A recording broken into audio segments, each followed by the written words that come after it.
Doc Loves the Kids, a local Kitsap County nonprofit organization established in 2015, whose mission is to provide activities, programs, and community support for at-risk youth. They put the you in community. Doc Loves the Kids.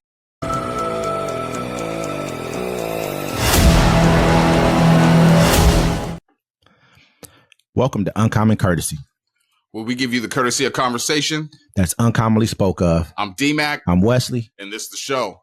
Don't forget to like, comment, and subscribe. Don't forget to catch us every Friday, 7 p.m. on the Friday Fix. And every Sunday at 1 p.m. Pacific time on our Sunday Town Hall. Hello, Wesley. How are you today? I'm good. How about yourself, man? I'm glad segregation's back. Anyways, how you doing? No, I'm not glad about it. I'm just... You know, you got to smile and laugh through it, because if you don't, it'll make you mad and crazy. Absolutely, man. As much stuff as we actually go through and watch here all the time and see, you know, like watching even what's going on over in Israel and watching the kids come out. It's just, it really messes with your head when you look at it and you can see it on a consistent basis like this. And we pretty much, us reporting like we do, it kind of like, you know, and knowing the things that we get a chance to know and see it play out, you know. Sometimes I sit there and I think about news reporters and I'm like, bro, what do y'all do after that? Yeah, do you go out and drink? Do you smoke? Like, do you cry at night? Like, I was going to say something like that too. People need to like put more respect. I mean, even though we become like journalists ourselves, but people need to put more respect on them, because they have to go through a lot to see as much as you see, man. There's so much stuff that we don't even tell you about. And you see it, you're just like, yeah, we only can report on so much stuff. There's just so many other things that there's like China just poisoned, you know, the Zambia River. You know what I mean? Like, it's a lot of stuff that we don't actually killed report everything on. in the river. Kill everything. I mean, this is like sustenance to people, like, you know, hundreds of thousands of people who use these rivers for their daily life. And now they've got like some type of like a mining operation that just flooded the river with, you know what I mean, basically because the mine collapsed. It's just crazy, but we'll keep going and stuff. But anyway, reputed LA gang leader posed as activist and a music mogul while running deadly mafia-like racket, feds say. A man reputed to be a Los Angeles gang leader passed himself off as a community activist while he was running a mafia-like organization and committing a number of offenses, including the murder of an aspiring rapper, officials said Wednesday. Eugene Big U Henley Jr., 58, was still at large late Wednesday morning and will eventually face charges of extortion, human trafficking, fraud, murder, and federal authorities said. Sylvester V. Robinson, 59, Mark Bear Claw Martin, 50, and Henley were among 19 people accused in the wide-ranging charges, authorities said. While Henley assumed the role of community peacemaker, officials said he was really an active member of the Rolling 60s Crips street gang, officials said.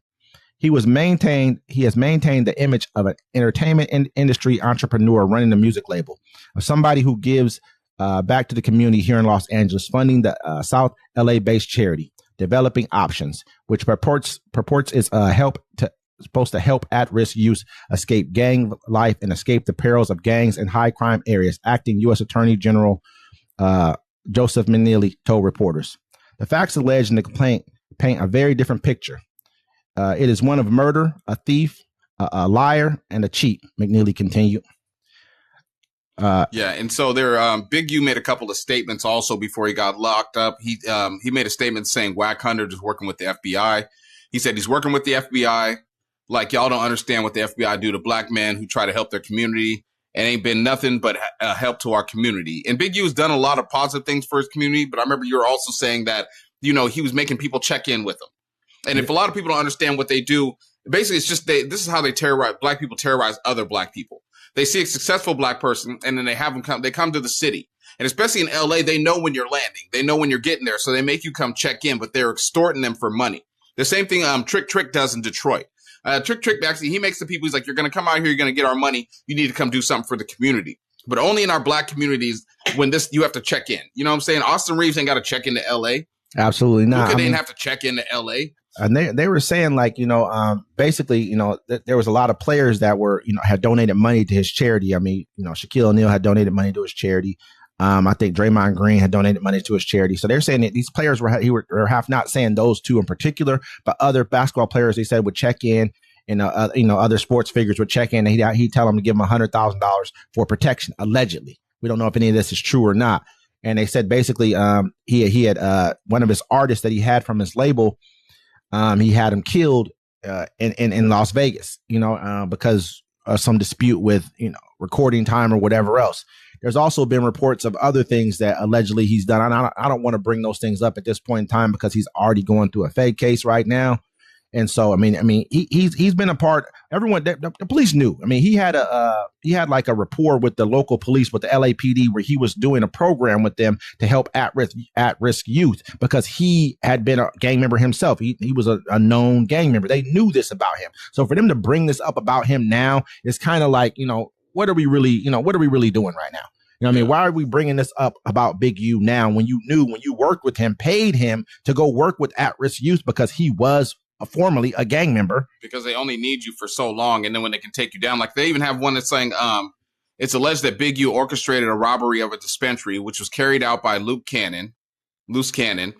Earlier this year, Loose Cannon discussed the robbery on No Jumpers. You know what I'm saying? It's crazy that, you artists, you'll say like, hey, these people are the feds, this person's the feds, right? But you go on these shows like Vlad, you go on No Jumper, and these shows aren't doing anything to promote positive images of black folks. You go on there and you tell these stories for clout, and the police are watching you constantly. It's Denzel Washington said, he's like, it's crazy how we try to keep people out of trouble. He's not word for word. He's like, but it's terrible that we make it so easy for them to take us down. You know what I'm saying? You're going on these shows and look at these sites that they have on here. You know what I'm saying? It's a bigger thing. They take it. Oh, go ahead. No, go ahead. They take it, and all they push is negativity to our children and to us and to our youth. These aren't black owned, outfits. You know what I'm saying? They're white owned outfits, but it makes it worse that you go on these shows and you promote your lifestyle there. You know what I'm saying? Like we shouldn't be promoting. Think about it, back in the 90s. I always tell my kids that back in the 91, 89, 90, it scared the establishment. Fear of a Black Panic, Black Love, crisscross or cross colors. We had Black Love back then. It was beautiful.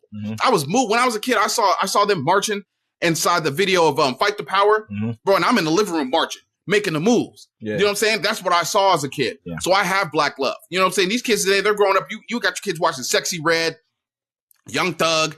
People, you have these white media outlets praising people coming out of jail, posting, hey, this rapper died on this day, but never post their birthdays. They got articles of rappers that shot somebody in a neighborhood, an up-and-coming rapper, right? But you can type in that rapper's name, right, in that same website, and you will see nothing about them promoting their music. They only promote the worst of us.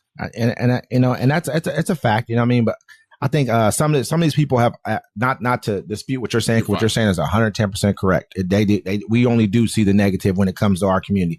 I think some of these people I think he's a product of his environment at the same time too. So a lot of times when they go on these shows and they talk about what they're talking about, it's not always to brag about what they've been through. I think sometimes they're telling them like, this is who they are. You're just getting a raw form of really what it is. Just like our music back then, when we were making music like Fight the Power, we were making music like Fear of a Black Planet, things like that. You were getting the raw truth behind what was going on in our community. It wasn't always the people who you saw reporting the facts, which were like, we call them MCs, you know what I'm saying? But the rapper may not have always lived that life, but he may be reporting facts of his people, his friends around the community. And Big U was one of those people. They said that the character of Debo was made about Big U. Really? Yeah. Big U was like, he was that dude. He got locked up for a little bit. Yeah. He was locked up for a while. You know what I'm saying? Big U was really, you know what I'm saying? He was really somebody within that community. Not to say, sometimes his son, I think, is about to go to the NFL.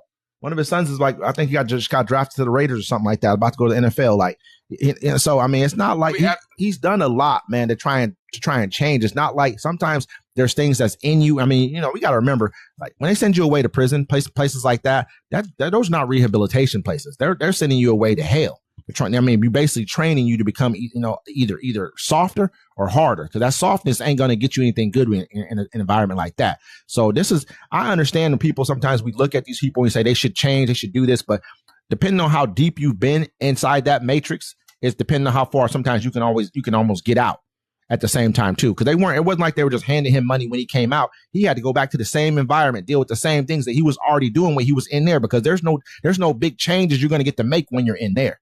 You're not going to get to be somebody different because they remember who you were on the streets. Yeah, no, when he was getting out there, like, yo, Big U about to be out, Big U getting out, this and this and that. But the same thing with Big Meech, you know what I'm saying? He was hoping Meech's name was bigger.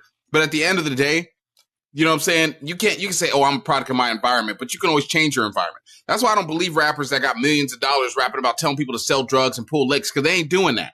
You know what I'm saying? Who's like, to say they haven't done it, though? Like, for example, bro, like, I'm not going to put your business out here, but, you know, your brother-in-law, just like the rest of us, bro, we was ripping and running these streets. We tore this city up, right? But look at us now. We're fixing it. No, absolutely. We could stay products of our environment, because there's sure enough for people out here that are still doing what they were doing when they were 20, right? But we saw what we were doing. You know what I'm saying? And shout out to Bailey, too. We said, nah, let's stop. Let's save the children. I mean, don't get me wrong, and I'm not disagreeing with you because it's a factual, but I just feel like there's different environments that we all come from too. There's some people who come from environments. We come from an environment where we could step away and there's still not going to be repercussions. People are not going to be like, oh, I remember you. And there might not be something that happened behind that. He's from an environment that if he steps away from that environment, that doesn't mean people around him, they don't get an opportunity to step away. He may not even get that opportunity unless he moves completely away from where he's at. You know what I mean? Unless you get completely away from where you're at. But I'm not trying. This is no excuse for him. If you laid in the bed, I'm saying you made your bed. What they always say, it is what it is. If you stayed in that environment and you had the opportunity, you were getting 100,000, this kind of money here and there, you could have moved anywhere. You could have been, but it's not going to change who you are. People are still going to recognize who you are. Yeah. And sometimes you'll let that, that kind of that crown or what you've gained, that status get to your head. And now sometimes it gets you in a 19, 20 man indictment where you're facing probably potentially life in prison. You know what I mean? Yeah, well, he's old enough. He's going to spend the rest of his life in prison. I mean, it's a sad situation, you know what I'm saying? But extorting basketball players. They even had the one guy go on TV talk, or No Jumpers. I mean, No Jumpers is the number one place. Them and Vlad, that's where everybody goes and tells on themselves. Yeah. Stop making it so easy for them. You guys want to be seen. You know what I'm saying? Don't you know gangsters move in silence and violence?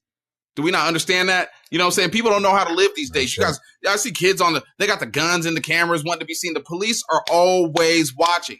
You make it so easy for them. You be like, oh, somebody snitching. Yeah, homie, you told on yourself. They tell the whole entire story, man. You're on camera hitting up the hood. There's nothing you can really say. You're throwing up gang signs on the internet. You're out with your homies doing whatever you're doing. Talk about hood business. Y'all having arguments. Y'all doing all this stuff, and it's right. They got all the evidence. Is like all I gotta do is show the people and let you tell the story for yourself, because that's pretty much what you've done.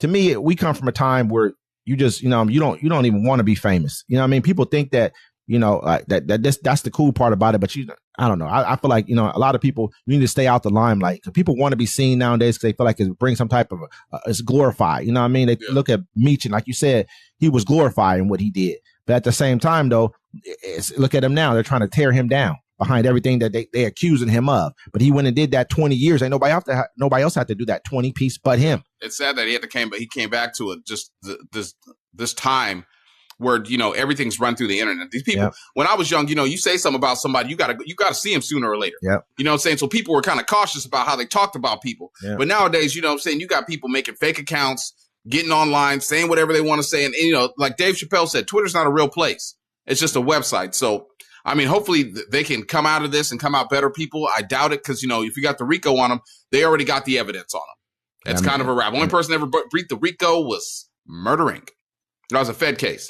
I mean, but it's like, at the end of the day, like 50 said, they really wasn't after him. They just wanted to keep him at bay so they can go after Supreme, because they was like, basically, he was just a money man. Yeah. Supreme was the one out there doing whatever else. But yeah.